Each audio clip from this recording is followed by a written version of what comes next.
The next detail is an elastic collision. Same page, yes, same page. So they say it's an elastic collision. What would you know, or what would indicate to you that this is an elastic collision?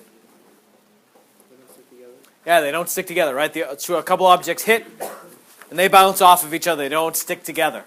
So in this problem, they say, in a hockey game, an 80-kilogram player skating at 10 meters per second overtakes and bumps from behind a 100-kilogram player who is moving in the same direction at 8 meters per second.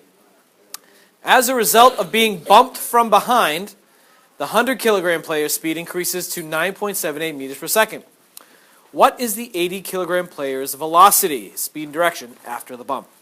So we got a lot of stuff to write here. So the first guy, he's got a mass of 80 kilograms. The second guy's got a mass of 100 kilograms.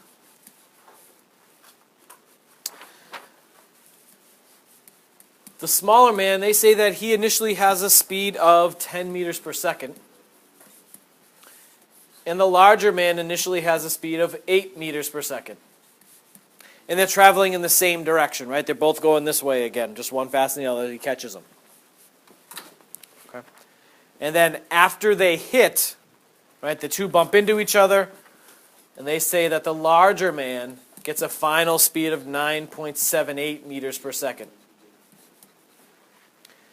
And they would like to know, what is the final speed of the smaller guy?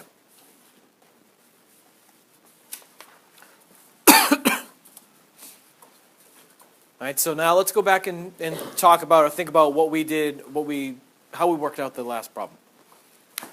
Two objects, right?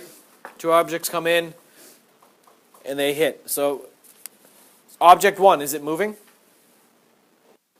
Object one's moving, but has momentum. Object two, is it moving? Yeah, so he has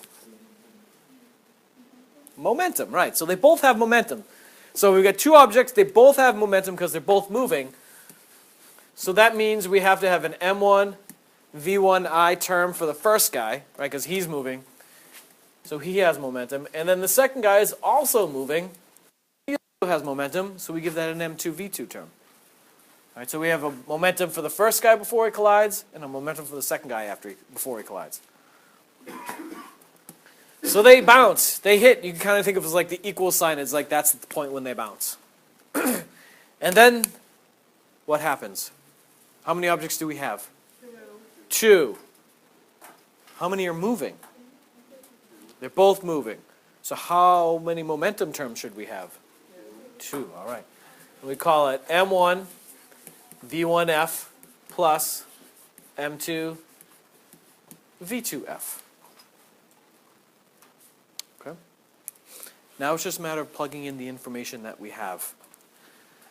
So the first guy is 80 kilograms, and he's moving at 10 meters per second.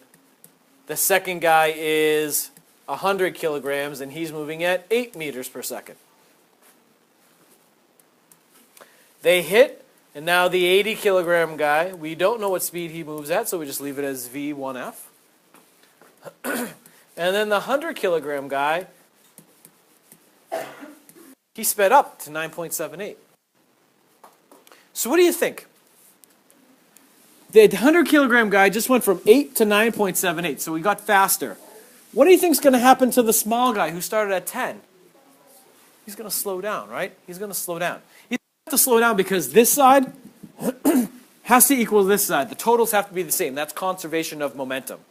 All right? The total has to stay the same, but the momentum can shift in between the two objects. So we've got 800 plus another 800 equals 80 V1F plus 978. We got 1600 equals 80 V1F plus 978. If we subtract the 978 over to the other side, I believe we get 622 equals 80 V1F. And then if we divide by 80, we get that V1F is equal to, what's 6.2? 778, all right. 7.78 meters per second, okay? Which is just like you predicted. You said he was going to get smaller just based on the numbers that we looked at here, right? So I bet if you plugged in this is 1,600. If you plugged in 80 times 7.78 plus 100 times 978, you would get 1,600 again. Okay.